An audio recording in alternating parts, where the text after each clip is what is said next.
So thanks to Avi and Chris for the invitation to come and chat this evening. I gather most of you are biological sciences undergraduates, is that right? Is there anybody for which that is not true? What do you do? Neuroscience, postgrad. Aha, okay. I do natural science, so I do organic chemistry. So biology. Yes, I started as a chemist. I never really made it. I ended up doing biophysics and then doing a whole bunch of different things. So let me get started. So I guess I have three passions, professional passions. The first is life sciences and all of the wonderful things that we all read about and some of you are actually doing. I mean, neuroscience is a constantly, whatever it is, exciting frontier to be on. But also the translation of science into things of practical value, which is actually more complicated and difficult than it sounds. And then the potential, if we could translate more of the life sciences we're doing to create healthy longevity or healthy lifespan. I actually prefer the phrase lifespan to longevity because longevity may have other kinds of implications. And so I'm thinking and writing these days a lot about precision health. So I shall define what precision health is and how it might differ from precision medicine, which I'm sure you've all heard of. So I've done a lot of different things in my life. Some people would say I've never held a job for long. I spent a lot of time at McKinsey as a consultant. I then ran IBM's healthcare business, Chiron's diagnostics business. I was Director General at the ABPI, which is the Pharmaceutical Industry Association. And since I stopped doing that, I've done a bunch of different things. Created an academic entity called CASME, which I'll mention a little bit about. I chair the Health Innovation Network, which is the South London Academic Health Science Network. I've been on the board of Celgene, which is a big biopharmaceutical company for the last 7 years. I ceased to be on the board of Celgene 3 days ago when Bristol Myers Squibb acquired the company for only 74 billion, which is probably a reasonable price for anything. As I was mentioning to Chris earlier, I lead part of the activity of the all-party parliamentary group on healthy longevity. And so when we get to talk about longevity, one of the points I will try and remember to make is that longevity has gone from being a very fringe activity that a few people with long beards thought about. I think Avi will know who I'm referring to there, a guy called Aubrey de Grey. If you ever look up Aubrey de Grey on the internet, you'll see what I mean. He does have an extremely long beard, and he has been at the sort of fringes for a while. But it's now become mainstream, thinking about what do we have to do to enhance the healthy lifespan of all of us. And I'll talk about the all-party parliamentary group that's working on that.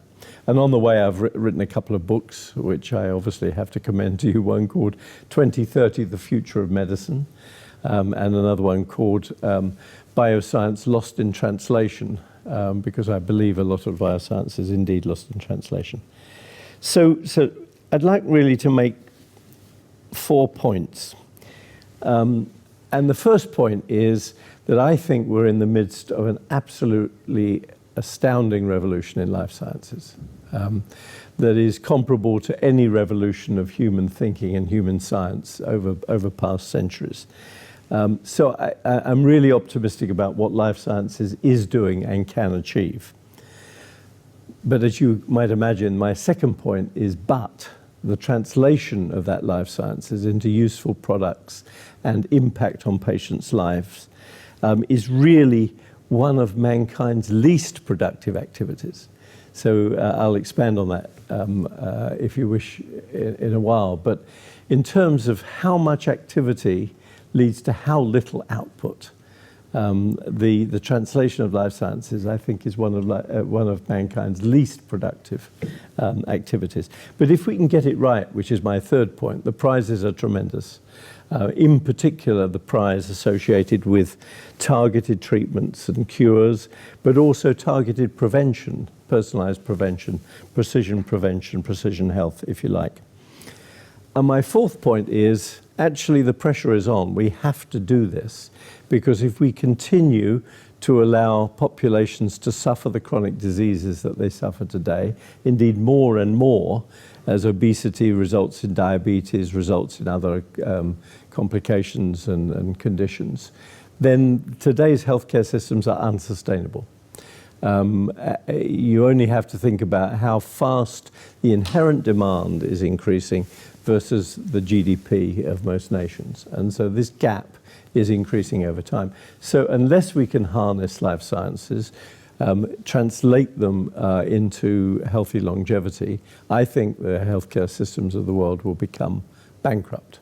And we all read about the headlines about NHS never seems to have enough money. There's a good reason it never seems to have enough money, because the inherent demand that the population places on the NHS increases faster than our GDP as a country.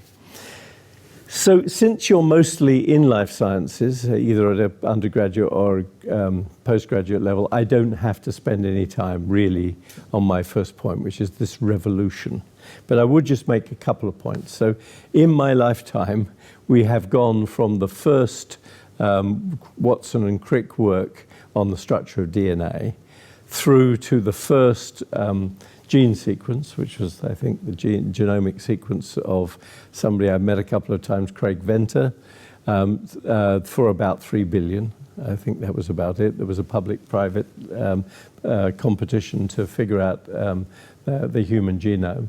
But now we have the ability to sequence your genome or my genome for less than $1,000. I mean, that's just astonishing. And if I were to show slides, one of them would be the enormously rapid decline until quite recently of the cost of doing a full genome sequence, faster than Moore's law. Unfortunately, now we only have one company who's really doing this, which is two, Illumina and BGI.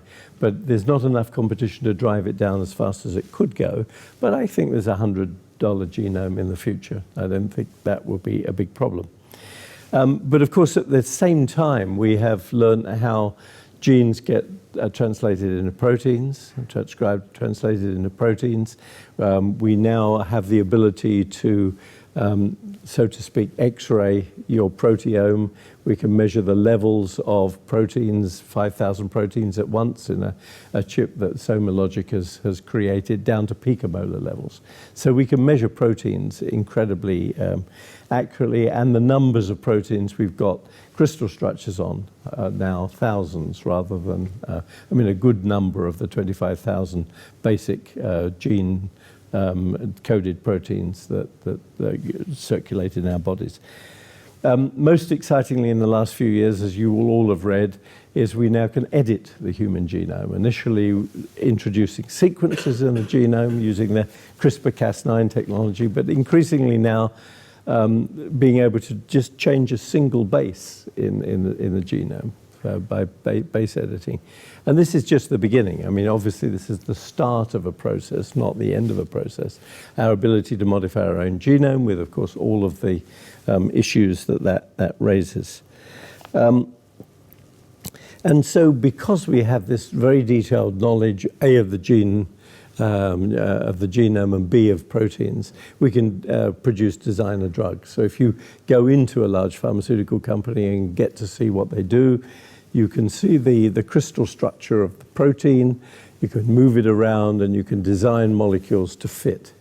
The interesting thing is that there are, you probably know all this, but 10 to the power 62 combinations of carbon, hydrogen, nitrogen, and oxygen in drug-like molecules.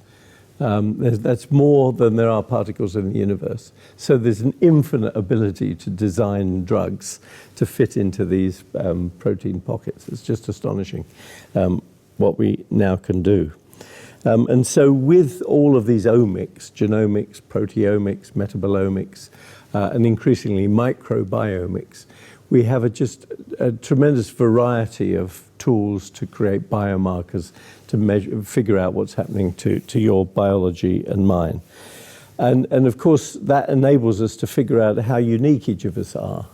That we not only have a unique genome, but we probably each have a unique microbiome because of the diet that we have and the background that we have. And so we just have a plethora of life science tools. As I say, it's a revolution, the like of which I don't think we've ever seen before, and we are still at the beginning. And then we have all of the IT tools that are coming in. So we've already got a convergence between biology and chemistry, therapeutics and diagnostics, but now we have medical informatics that are coming in tremendously powerfully, and the use of artificial intelligence pretty much at every stage of the innovation process, helping researchers figure out which combinations of these carbon, hydrogen, nitrogen, and oxygen atoms will actually produce a drug that has the right characteristics, does not poison you, and so on. But then you can use artificial intelligence tools, as we were discussing just beforehand, to interrogate electronic medical records and figure out things that you will never be able to figure out using randomized controlled trials. So all of that's very positive. That's the good news.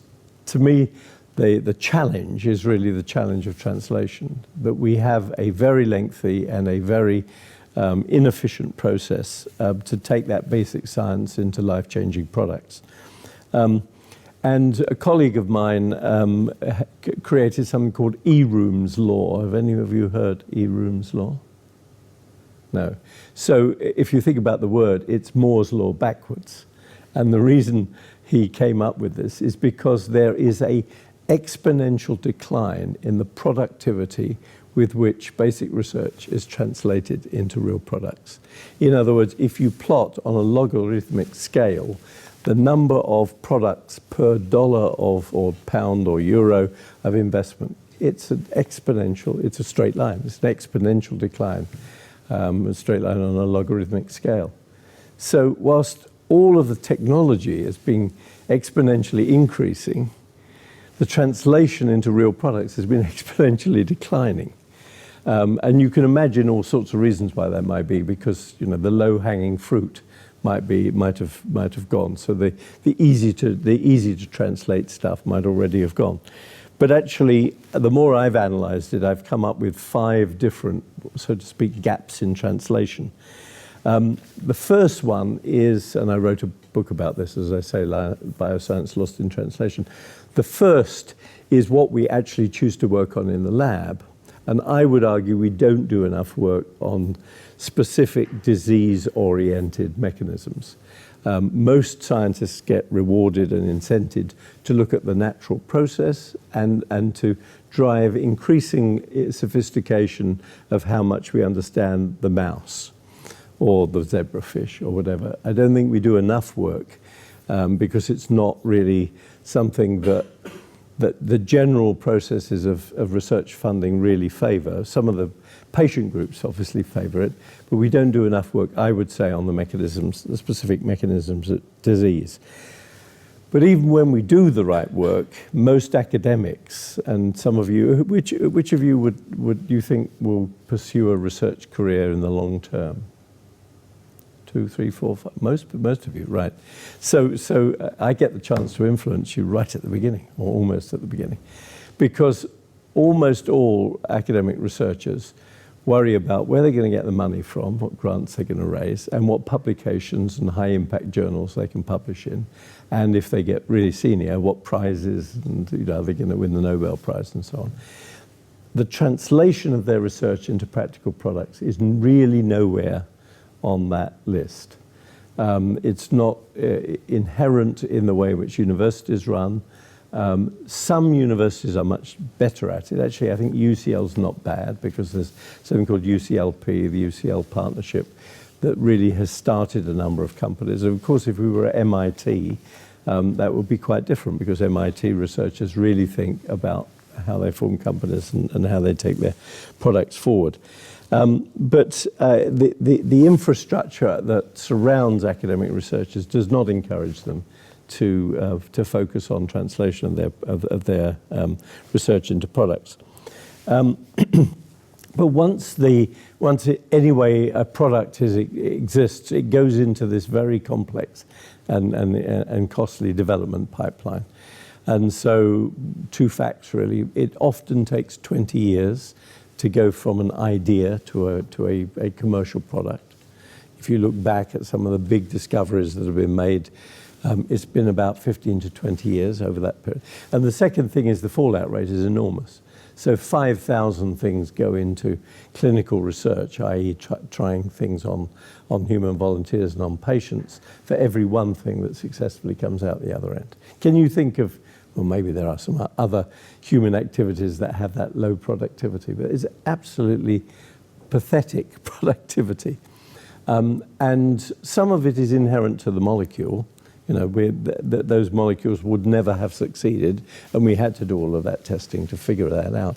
But in some cases, it's just the trials were not well designed, or reimbursement isn't secured at the end of it at a reasonable level to incent the company that's got the product. And so that a lot of my work has been about how do we accelerate that process, and how do we make it more efficient, and how do we, in fact, get products out faster and then test them in the real world, because randomized controlled trials are wonderful for figuring out exactly how something behaves in a homogeneous group of, particularly white male Americans. That's most clinical trials have a large number of those, as opposed to the real patients with comorbidities and other issues in their lives, other drugs that they may be taking, which is the real world. And then after the product does in fact get regulatory approval and reimbursement, you hit the next gap in translation, which is clinical conservatism.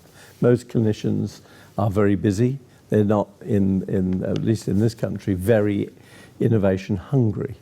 They're more so in the US, where the reimbursement systems favor that to some extent. And then also patient adherence. There's a big gap associated with patient adherence and compliance to therapies, which there are ways in which we could tackle. And then the last gap is actually, are we learning from what's really happening, so to speak, the real world experience of innovation? Is that in fact feeding back into the process of innovation? I think we have all the tools, if we really put our mind to it, and that's what I've written about in my second book, to tackle those 5 gaps in translation. But it's an inherently interdisciplinary problem that not enough people are working on, and that one of the reasons I've founded this group called CASME is in order to create a group of people thinking about that across different universities. So precision medicine and precision health, I think, is one of the key tools we have here, because the more we're able to define the specific patients who will respond to a particular drug, let's use drugs as an example, using molecular diagnostics, the more efficient that process is. We will be doing research in the right part of the biochemical pathways, but we will also be able to select patients for trials more effectively. So instead of the typical 30-40% response rate, we'll be getting more like 80 to 100% response rate. So precision medicine is something I think that's going to be really important. And 2 areas that it already has made a big impact on is cancer, which most of you will know, being able to sequence the genome of the tumor and figure out what either changes, mutations, or rearrangements that have occurred in the genome, and therefore the drugs that are going to be most effective for that cancer. But also inherited disease, which often is 1 or 2 base errors that result in quite profound changes to people's biology. And both of those areas, cancer and inherited disease, have been the focus of the 100,000 Genome Project, which I guess most of you have heard about. And we've been working hard on in Guy's and St. Thomas's, one of the things I've been involved in. But then in addition to, let's go back to cancer, in addition to these wonderful designer drugs that are tuned to particular EGRF mutations, we've got the checkpoint inhibitors. Who've heard of checkpoint inhibitors? Anybody? 2 people? Good. So checkpoint inhibitors are interesting because what they do is reverse the resistance that the cancer manages to induce in the immune system. So the immune system is meant to mop up cancer cells, meant to kill cancer cells. But there's a mechanism whereby that's shielded, the immune system's effect is shielded by the cancer.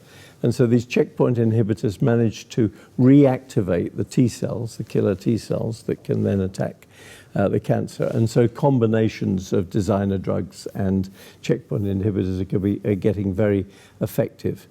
And then we finally have something which is uniquely and specifically personalized, which is CAR T therapy. And this, you take the patient's own T cells and you engineer them to recognize the cancer that the patient has got and re-inject them. And so this is exquisitely personalized medicine. But what really interests me now is going beyond medicine for late-stage disease or specific disease to precision health. How can we figure out the particular sort of metabolic state that you as an individual have, or I as an individual have, and the journey that we're on? I believe that we're all on a specific journey, and the trick now is to be able to identify what disease states we are susceptible to, and to identify and anticipate those long before they turn into symptoms. And then utilize the digital tools we have. This is where the digital revolution really comes in, to trigger the kinds of behaviors and incentivize the kind of behaviors we each have to have in order not to end up with disease. I mentioned earlier this all-party parliamentary group on healthy longevity. What do you think, a quiz question, what do you think the healthy life expectancy is of people in the UK? The average age after which they get chronic disease. So it's not the life expectancy, it's the healthy life expectancy. 68, you're pretty close. So 68. So Theresa May, does anybody remember Theresa May? I think she was once Prime Minister. She said we want to add 5 years to people's healthy life expectancy by the year 2035. So taking that 68 to 73. I think that's kind of a modest aim, actually, although 2035 is closer than you think.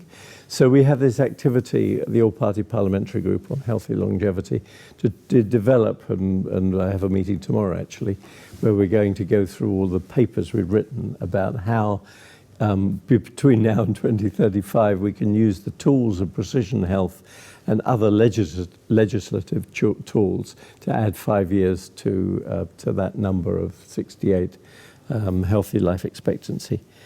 And so we've got, I think, a tremendous potential here. My fourth point, if you remember, is I think we've got to get this right because the health systems of the world are running out of money. However much we pump into the NHS, it always gets used on late-stage disease treatment. It doesn't get used on any of the preventative stuff, if you like, this precision health that I'm talking about. And we need to change that dynamic. We need to reserve money for well-targeted, personalized prevention. That, I think, is going to be the key to everything.